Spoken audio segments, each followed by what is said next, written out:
Aku ada kabel kat aku kat keluar kan. Lepas ni dia lepas semua dia dekat. Ini bawa je. Bawa je sambil kenal. Aku bisa kenal pada orang yang Tak jelah aku dah play. Hi guys. Terus tanya. Balik kat play bro. Tak apa. Dah play bro.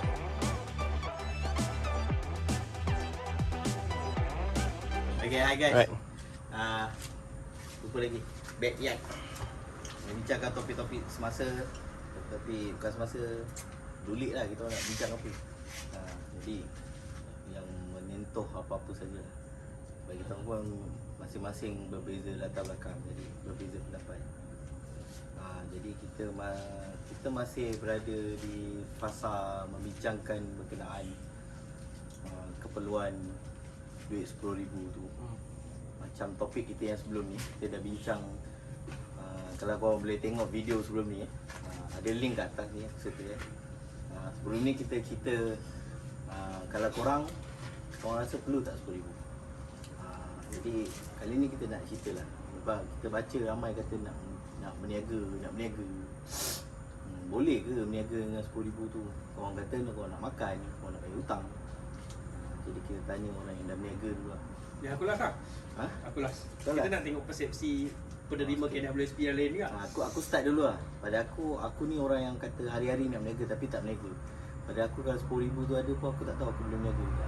Jadi kalau ada RM10,000 ke, ada RM100,000 ke, aku maksudnya pada aku punya base untuk berniaga tu kurang.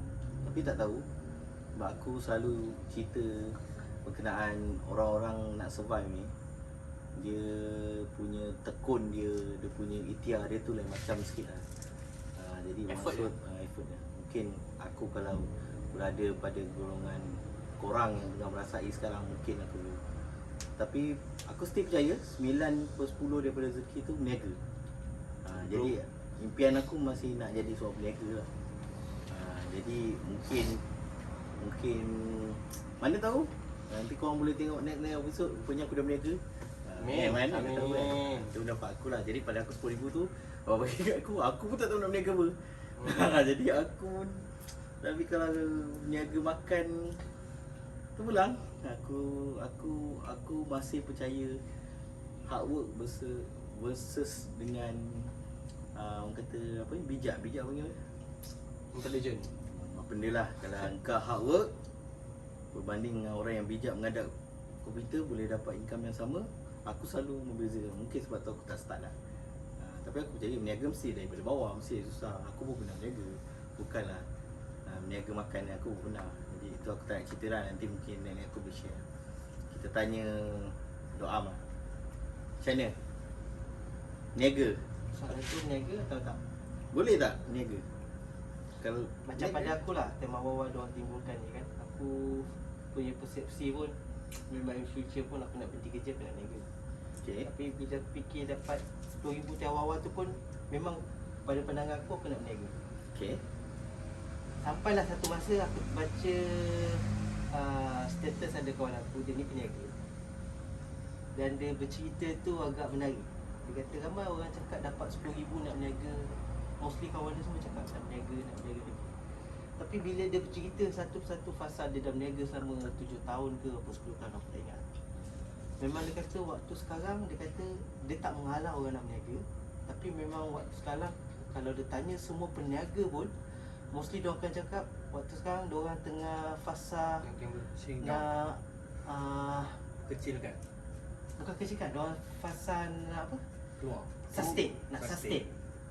Dia cakap tak dapat untung pun tak apa, tapi dia orang fasa nak sustain. Sebab barang-barang dia orang banyak, kata banyak stok banyak tapi macam tak ada pembeli, tak ada apa. Dia orang banyak nak ni. Lagi satu kalau macam semua orang berniaga, siapa yang akan membeli? So bila aku baca status tu aku macam terfikir ada betul juga. Dan macam aku pun macam apa, mau juga cakap je nak berniaga tapi aku tak tahu nak berniaga apa. Betul lah pada aku. So lebih kepada macam fikir nak berniaga tapi tak tahu nak berniaga apa. Sebab kita terlampau fikir terlampau fikir. nak jual benda yang unik. Kita tak nak bersaing dengan orang. Maksudnya orang ni jual korang pisang macam ni, cheese, kita pun pada aku betul lah aku bilang cheese, kenapa aku tak bikin? Sebab aku dulu sebab pernah macam nak berniaga, tapi bila aku fikir okey, kita buat je dulu, nanti bila kita akan belajar pengalaman. Tak kisahlah benda tu jadi tak jadi, dan a few boleh kata macam 5 kali aku masuk benda tu 5 kali gagal lah. Boleh tak? So aku tahu lah macam aku boleh cakap aku jenis risk taker, macam okay lah tak apa, duit tu habis pun aku belajar pengalaman, boleh cek duit balik. Mungkin daripada kata rezeki lah. Itu yang Tapi risau masalahnya tu. bila kita dah ada pengalaman tu yang kita akan risau. Risau sebab apa? Banyaklah nanti Ha. produk-produk yang orang nak tak reti berniaga, nak berniaga. Yeah. Dia tawarkan bukan, korang pun rasa nak berniaga bang. Itu kita sentuh lah dengan itu tu. Kalau Bob macam ni Bob. Ha. 10,000 berniaga tak? Bob ni dulu berniaga juga. Tak semua orang mesti pernah berniaga kan. Bob. Berniaga perlu ilmu, guys. Tak ada ilmu, itulah jadi loss dan sebagainya. Jadi bila loss tu 10,000 tu jadi nothing. Apa kata kita dari 10,000 tu kita kembangkan dengan cara lain. Berniaga memang kembangkan business, memang kembangkan modal. Why don't you, kita banyak instrumen kat market ni sebenarnya. Kita ada bursa saham, unit 100 sendiri, forex, mungkin future. Kita kembangkan macam itu. Kita kembangkan, bila kita kembang, kita rasa apa yang kita nak niagakan rasa sesuai, kita gunalah balik. Sebab the time tu tempoh untuk memilih perniagaan tu ambil masa. Dalam masa yang sama tu, dalam masa kita within period tu, simpan lah di mana instrumen-instrumen yang investment yang boleh kita kembangkan. Tapi berceritanya macam Ya. macam zaman kita bercerita sekarang, waktu sekarang, Ya. orang memerlukan duit yang apa? Nak fast short term. Short term. Dia short term. Beza dalam berniaga tu, dia dapat fund 10,000, dia nak berniaga sebab untuk kelangsungan hidup dia, dia nak duit yang cepat untuk support dia punya kata perbelanjaan. Mungkin dia ada kekurangan gaji, mungkin kena berhenti. Itu cerita. Kalau kita memang kita kata apa, melabur tu bagus, kan? Adakah yang melabur je short term yang kita boleh dapat? Ada, kena that's why kena itulah, melabur pun kena ada cara. Berniaga pun kena ada cara, kan? Macam itu. Kita berlawan dengan unit trust ni memang macam ni tapi Pada macam saya kan itu ilmu lah. Kita bukan cakap pasal unit trust je. It's how you nak kembangkan. Betul.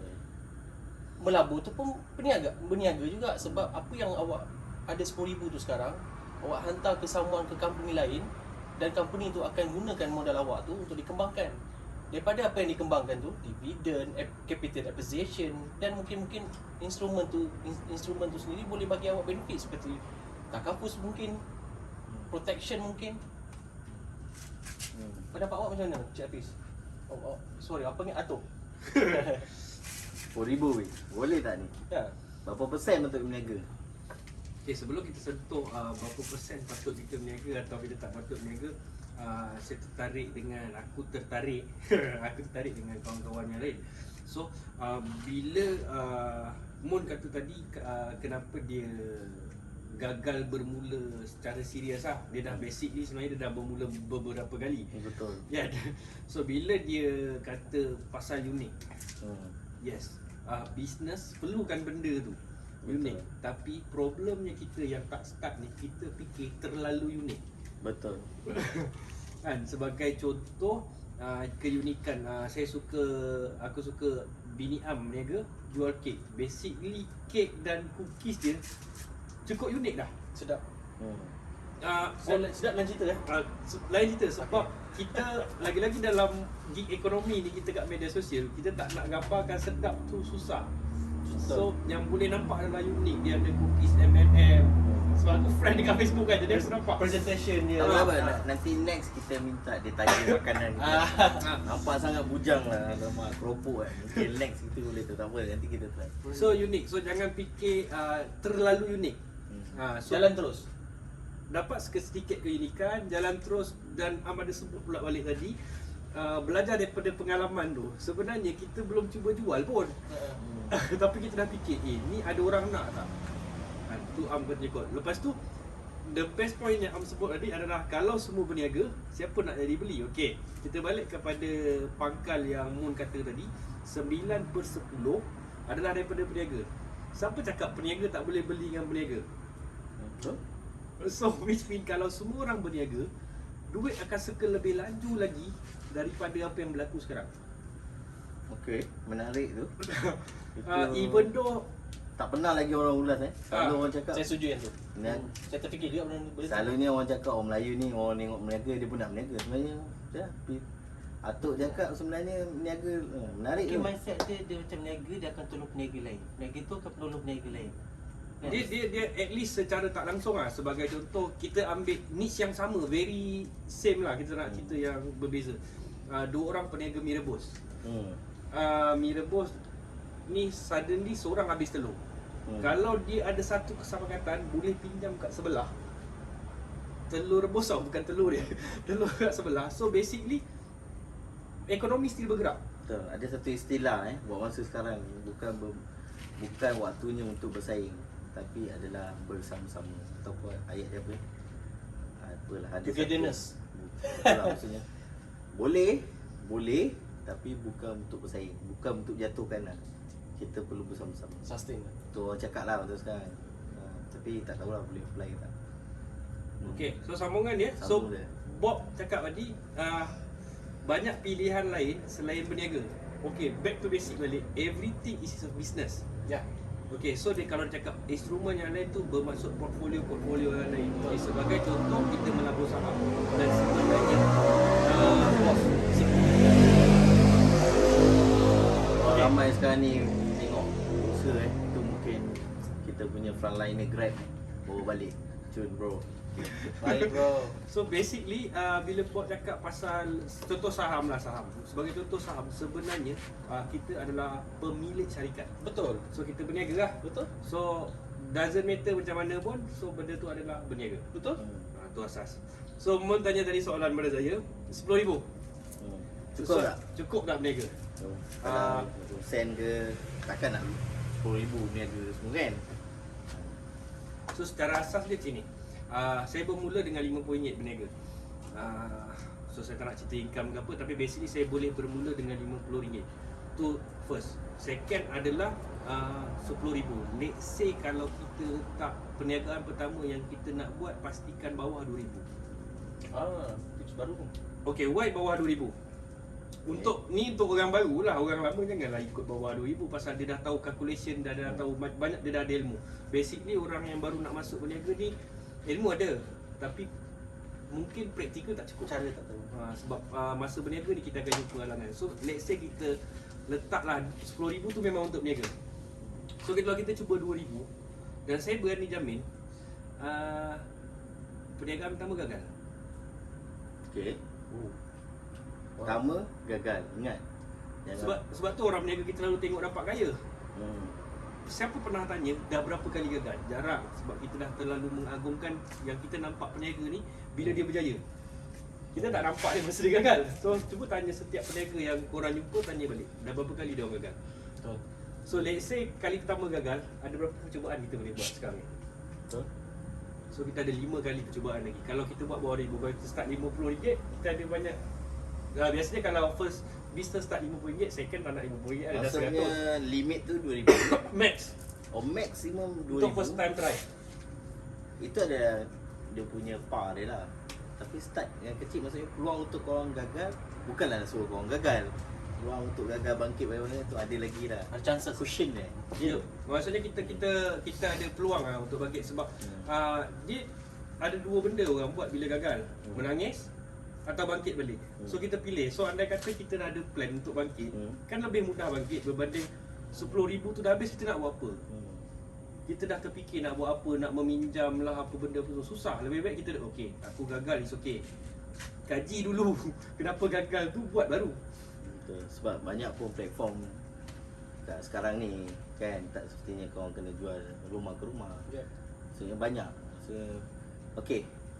Kalau korang perasan tadi, kita empat-empat ni pun tak ada cerita pasal B40, T40, T20 lah. T20 semua. Tadi sebelum kita live tadi lah, kita bersepakat lah, kita nampak benda tu macam level-levelkan hierarki orang lah kan. Betul. Jadi tapi kalau korang tengok video sebelum ni, kita cakap pasal K2SP tu sebab dia punya syarat-syarat dia. Betul. Tapi bila kita bercakap Dia panggil kriteria tapi kita nak boleh berniaga ni, kita nampak rupanya bila kata nak usaha ni, tak kira level, sama je start dia kan. Itu benda yang menarik lah. Jadi nak tanya, tadi kita bila aku orang yang tak berniaga bawa bercerita pasal saham, cerita pasal, aku cerita pasal unik tadi kan. So aku tak ada daripada 10,000 tu, penting ke dia laburkan untuk ilmu? Maksudnya datang kelas apa-apa saja, penting tak dia nak labur? Start dari kau lah. Mesti balik macam tadi. Tak lah, ini kita nak cerita dia lah sebab dia bercakap. Oh, okey. Yang dia orang ni cerita pasal ilmu, tapi kita tak tahu adakah 2,000 tu termasuk dengan nilai perlu belanja untuk ilmu. Sebab kita tengok mungkin banyak e-book jual, banyak kelas sekarang online lah jual. Adakah Dia buat iklan ni. adakah kita perlu melabur juga? Part of kita punya pelaburan untuk berniaga tu adalah pelaburan ilmu. Adakah untuk 2,000 tu kita start dengan bahan percuma? Bahan percuma pun kau tak nak try, lagi nak berbayar, lagi lah ke laut kan. Tapi tak tahu, dia mungkin banyak pengalaman. Macam mana tu? Soalan cepu emas Ilmu kan. Ilmu. Kita petik balik. Aku suka petik apa balik yang ada. Kita dah bincang ni. So Am ada petik. Why not buat dulu, kemudian belajar daripada pengalaman, betul? So benda tu risiko tinggi lah, tapi kita nak kecilkan balik risiko tadi kepada buat dulu dan belajar daripada pengalaman, tapi jangan lebih 2,000. So kita sambung ayat tu supaya kita berniaga ni tentang manage risk. Melabur manage risk. Apa sahaja, even kerja pun kita manage risk. Cuma kita tak tahu orang sekarang kan. Masa sebagai contoh, kalau kita zaman dulu, kerja pertama kita manage adalah jangan datang lambat, nanti aku tak confirm. Betul. So basically apa saja kita buat adalah manage risk. Tapi bila dah confirm, kadang-kadang datang lambat. Basically kita dah buat semua tu lah. So soalan dia tadi, perlu tak ilmu? Yes, perlu. Problem dia di zaman sosial media ni, dia kita dah congest dengan terlalu banyak ilmu. Okey. Kita kadang-kadang sampai dah tak tahu nak follow sifu mana, cikgu mana, ataupun kawan yang mana, sebab kita tak tahu ilmu ni kita perlukan ataupun tak perlukan. So berbalik kepada idea Am tadi, aku setuju bermula dulu dengan modal yang kecil RM2,000 tadi dan belajar daripada pengalaman. Daripada pengalaman itulah yang kita akan tahu apa kekurangan kita sebelum ni. Sebab tu orang selalu pesan, jangan buat bodoh yang sama, sebab banyak bodoh lagi kita dapat. Suka ayat tu Betul, sebab kita contohlah, kita gagal kali pertama sebab kita gagal urus duit. Tak semestinya gagal berniaga sebab gagal menjual. Ada orang gagal berniaga sebab gagal urus duit pun. So sama ada next perniagaan tu kita cari partner yang mengurus duit lah. Partner tu mungkin sleeping partner kita selama ni kan, bini kita lah kan, tolong jaga duit. Tapi kalau bini kau kaki shopping tu elak kan lah. So manage tu. So aku setuju dengan cara Am, kita tambah baik balik apa yang Am cakap tadi. Buat dulu dan belajar daripada pengalaman. So let's say bawah 2,000. Kalau boleh mula dengan RM50, mungkin belajar dropship. Sebab bila kita ambil dropship sebagai contoh, yang kita belajar pertama adalah belajar menjual. Lepas kita belajar menjual, rupanya kita kena belajar marketing. Sebenarnya banyak kelemahan kita yang kita tak ada ni. Ramai orang nak shortcut lah, dia nampak macam tu kan. Jadi aku tak nak simpulkan sebab ada satu benda loophole lagi. Sebenarnya boleh simpulkan ada satu loophole. Bila aku sebut uniqueness tu, adakah aku perlu berniaga mengikut kepakaran yang aku ada, ataupun aku perlu explore benda baru? Maksudnya berniaga ikut trend, ataupun aku ni mungkin bidang pembinaan lah. Adakah aku perlu explore bidang yang aku memang dah tahu, supaya aku tahu the risk, apa peluang dia, sebab aku memang bidang tu. Ataupun aku tak kisah, dengan 2000 tu aku perlu explore benda lain. Cuma mungkin lambat lah. Macam mana korang rasa? Siapa nak start dulu? Yang aku suka dia. Okay. Boleh ke? Balik pada soalan tu. Okay, aku kasih satu contoh lah. Ni based on pengalaman. First kerja aku, bos lama aku. Sebelum dia berjaya dengan company dia sekarang, dia jual chemical kan. Sebelum tu dia cerita dengan aku, banyak benda dia buat. Boleh katakan banyak bisnes dia cuba, Gagal. berjaya. Dia tak gagal, dia berjaya tapi macam halfway. Okay. Dia tak dapat nak kembangkan apa dia bisnes. Stuck. Sampailah sekali sebelum macam company dia buat apa, chemical untuk oil and gas lah. So sebelum tu ada banyak lagi. Dia ada, katalah ada bisnes apa-apa dia banyak buat. Lepas tu sebelum yang chemical tu dia buat baja. Baja pun quite big juga lah. Dia nak buat apa semua. Semua macam sampai sekerat jalan macam tak boleh lagi jauh. Last dia kembali kepada kepakaran dia. Memang kepakaran dia bahagian chemical, memang dia buat dan berjaya. Itu satu. Contoh kedua, aku bagi contoh macam bini aku. Selama 7 tahun, 8 tahun aku nampak macam dia jenis bini aku ni jenis macam dia suka, Bini tak mengamuk tengok video. dia jenis tak suka, Ini ni. dia jenis macam dia tak boleh, Dia tak nak puji boleh, dia kan, sedap tak boleh ni. duduk diam. Tak boleh macam dia mesti nak buat something, nak berniaga, nak apa semua. Kira daripada awal tu banyak benda dah dia buat. Mostly aku boleh cakap halfway. Bukan tak berjaya, tapi macam halfway. Tapi sampai dia cuba satu. Nak kata baju pernah buat, tudung pernah buat. Kata Bukan jual, jiwa dia lah. bukan masalah jiwa dia. Tapi dia macam, dia akan cuba satu. Sampai satu masa dia akan macam, kata macam kau tahu macam lawa-lawa tu okey, lepas tu nanti dia akan stuck. At certain point dia akan stuck. Okay. Then dia akan cuba satu benda baru. Dia akan cuba, dia sentiasa fikir macam mana nak generate income, which is bagus pada aku lah. Dan aku sentiasa akan support dia. Which is sampai Wow, sekarang aku so sweet. nampak memang dia jumpa sesuatu, iaitu baking. Dekat baking ni aku nampak bila dia buat benda ni Jadi. memang sangat menjadi. Sebab sebelum baking tu dia belajar menjahit. Dia planning nak jahit. I see. Ha. Planning nak jahit. Tiba-tiba dia belajar baking. Belajar baking dia buat lalang menjadi. Dan boleh kata customer dia mostly semua kata feedback. Feedback semua memang sedap, memang kata apa, regular customer tu memang dah ada lah. So maksudnya kau nak cuba satu persatu tu pun boleh juga sampai kau jumpa yang maksudnya maybe kau tak sedar itu kepakaran kau. Ya. Tapi dia akan ambil masa lah. Ya. Dia akan ambil masa yang sangat lama lah. Tapi untuk zaman yang sekarang kita nak masa yang cepat tu, pada aku better kepakaran. Sebab aku nampak yang macam bos aku punya tu, dia cerita dia kata apa-apa daripada kepakaran kau lagi senang macam kita nak manage risk, kita tahu apa kita nak buat, kita tahu macam mana kita nak kembangkan. Pada aku macam tu lah. Bob, okay. Saya agak memang setuju lah cakap Diam. Sebenarnya saya pun sebenarnya cemburu tengok orang-orang berniaga ni. Dan banyak kawan-kawan saya sekeliling saya ni ramai peniaga. Ni peniaga. Even wife kawan kita ni pun peniaga. Dan kamu urus orang berniaga lah sebenarnya. Sedar atau tidak, saya memang setuju mengatakan, ramai yang mengatakan, saya tanya dengan mereka, sebenarnya aku nak buat apa Dia orang tanya balik, majoriti tanya balik, apa yang kau minat? Apa yang kau pakar? Kau mulakan apa yang kau minat dulu. Betul tak? Kau pun minat juga dengan phone kan? Kau mula dengan phone. Betul dan aku salah? Betul sekali. Maksud saya adalah kawan-kawan sekeliling yang usahawan dia akan mulakan perniagaan tu bermula dengan apa yang dia minat, apa yang dia tahu, bukan apa yang dia tak tahu. Kalau dia buat tak tahu, yang perkara benda-benda yang dia cuba benda yang tak tahu, progress agak lambat berbanding apa yang dia minat, apa yang dia pakar. Itu. Okay. Atau Dia tadi apa tentang kepakaran kita ya? ya. Dah jadi dua lah. Tadi pakar je, sekarang dah jadi dua. Pakar, minat. Pakar dan minat. Aku Betul. takut termasuk dekat kos.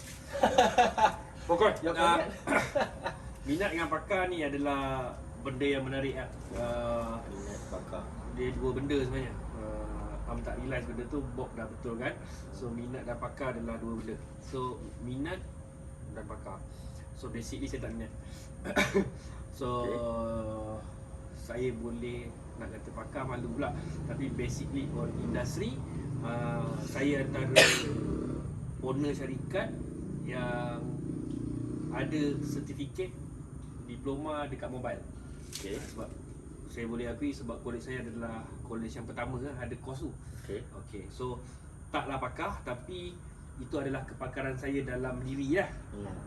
So kepakaran tu ada dua, sama ada memang ada dalam diri, ada dicipta. Macam saya adalah kepakaran tu saya kena cari, saya dapatkan kepakaran tu.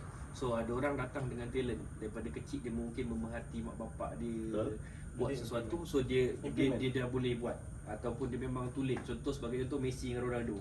Messi adalah bakat, Ronaldo adalah usaha dia lah. So tu kepakaran. Minat pula adalah, aku bagi definisi ya. So minat pula adalah apa yang kita selama ni kita nak. Kita minat sangat. Sebagai contoh, aku teringin nak jadi artis. Betul. So in the end, ketiga-tiga ni kecuali bakat, dia kena berusaha keras dulu. Tapi in the end, tiga-tiga ni nak menghasilkan result, dia tetap kena usaha. Asas dia usaha lah. Adakah dia berlawanan dengan tadi kita bincang, mula dulu tapi jangan ulangi bodoh yang sama? Adakah benda Sebab tu banyak bodoh lagi. Banyak Bodoh lagi kita nak buat. Ataupun kita mula tapi kita kena tahu apa kita minat atau kita pakar. Okay, so sebab tu aku cakap aku takut terkeluar daripada isu kos nanti. Okay, dia macam ni. Kos paling murah, bukan kos paling murah, kos paling jimat. Murah tu perkataan yang tak best dengar. Kos paling jimat adalah diri kita. Okay. Okay, let's say macam ni. Kalau kita nak berniaga makan, kita terlalu fikir komplek. Kita cakap okay, kita nak berniaga burger, kita akan fikir nak berniaga kat mana, berapa modal nak buka stall ataupun kedai. So kita cakap kedai 10,000 tak cukup, so kita buka stall. Stall sekarang saya rasa kalau yang agak okey, selamat dan tahan lama, 2,000 tak cukup. So kita dah letak pas tadi 2,000. So kos yang paling jimat adalah kos pada diri kita. So apa yang bermula, apa yang ada di tangan. Sebab tu saya dulu saya cakap saya bermula dengan RM50. Sebab saya bermula dengan apa yang dengan tool saya dah ada. So masa tu saya bekerja, lepas tu cakap okay, why not saya mula part time dengan apa yang ada kat dalam diri saya. So cadangan saya dia macam ni. Kalau tuan-tuan pernah dengar SWOT analisis, kan, korang pernah dengar SWOT analisis, buat SWOT analisis jangan buat untuk bisnes, pekerjaan atau apa, buat untuk diri sendiri. So analisis ni adalah strength, weakness, opportunity, threat. So kita akan tahu kelemahan kita ni bercakap. Tapi biasanya kalau kelemahan kita bercakap, bini kita mesti pandai bercakap. Jangan risau. Kita dilahirkan berpasang-pasangan, bukan sekadar lelaki dan perempuan. Betul. Kalau dua-dua senyap, macam mana kan? So fokus dekat strength kita dengan opportunity. Weakness tu kita elakkan, sebagai itu kita nak cari partner nanti, cari kat weakness tu. Tapi kalau weakness tu duit, abaikan dulu lah. So kita boleh mula sebagai contoh, kepakaran saya mungkin bercakap, mungkin bukan kepakaran, kekuatan saya. So saya kena cari apa benda yang saya boleh buat dengan bercakap. Saya kena belajar jadi DJ ke, sebab sekarang ni ilmu terlalu banyak. YouTube, kita dah congest dengan ilmu sampai kita tak tahu nak filter. So kita mula dengan apa ada kat diri tu. Itu kos paling jimat dan selamat. 10,000 tu mungkin tak bersentuh. Okay. Mula pada diri. So dah dengar semua. So boleh simpulkan. Aku simpulkan lah. Kalau korang nak simpulkan sendiri, boleh komen kat bawah kan. Peduli lah kan. Maksudnya daripada 10,000, limit pada 2,000. Ada bodoh je sikit macam tu. Start ke RM50, bagi dengan 50, banyak bodoh boleh buat. Tapi kena SWOT analysis untuk kepakaran dan minat, dan kau akan dapat uniqueness kena ada, tapi jangan terlalu fikir terlalu kompleks lah. Itu aku boleh cakap lah. So sebenarnya peluang tu ada kat mana-mana. Maksudnya kalau kau betul usahalah apa dia punya tu boleh orang kena usaha, orang cari mesti kau jumpa. Cakap kat orang. Okey, dah tutup kan? Apa nak tutup? Sebelum tutup kan, walau macam mana pun, saya nak menggalakkan semua orang berniaga, sebab kita cakap tadi 9/10 dan semua orang berniaga still boleh support each other, betul? Betul. Okey, the best part sebagai peniaga yang orang bekerja tak akan dapat rasa, rezeki datang. Rezeki datang tu kita nampak dan kita rasa. terangkan lagi mendalam. Okey, orang kata selalu bayar cash lah. Maksudnya Next step lah. bukanlah bayar cash lah. Maksudnya itulah. Kita next Next video. video lah. Tapi memang really dia kita akan nampak dan kita akan rasa. Okey, itu maksudnya Atok akan share 9/10 tu memang betul. Apa yang tertulis kitab tu dengan Betul Al-Quran tu mesti ada sebab dia reason. Kita tahu tapi kita tak pernah nak cuba kan. Jadi kalau korang tahu sekarang sebenarnya pukul 1 pagi kita orang Khamis Malaysia, Johor Jumaat cuti. So video video KL rudik kau lah. Oh, buang lagi Tak, video kau mungkin di satu je lah. Lepas dia dah tak ada. Tak tahu lah. Mungkin kita boleh live video tu kan. Mungkin video Akan datang pakai ni Zoom. Backyard ni mungkin keluar kita try hari Ahad ke kan. Memang kami kita tu hari Ahad kita try lah keluar setiap Ahad pukul 8 malam. Kita try waktu macam tu lah. Jadi korang tunggulah kalau ada next video. Kalau ada cadangan apa-apa ke, ada cabaran apa-apa ke, boleh dikongsi lah. kan. Di dalam bawah. Jadi apa lagi, tak ada tagline ni kita kalau ada kita boleh tahu. Jadi kita sambil cakap ni kita pergi kat dia. Apa? Dari belakang rumah ke depan. Belakang rumah media sosial. Jom ada tu dia. Bagi cadangan. Itu siapa? Jom. Cik lah. Okey. Assalamualaikum warahmatullahi wabarakatuh. Ya, buat macam sembang tanpa sembang tanpa batasan. Maksudnya word kau boleh guna apa saja. Macam tu lah. Sembang bincang. Sembang tanpa batasan. Sembang bincang mana biasa guna? Jangan cakap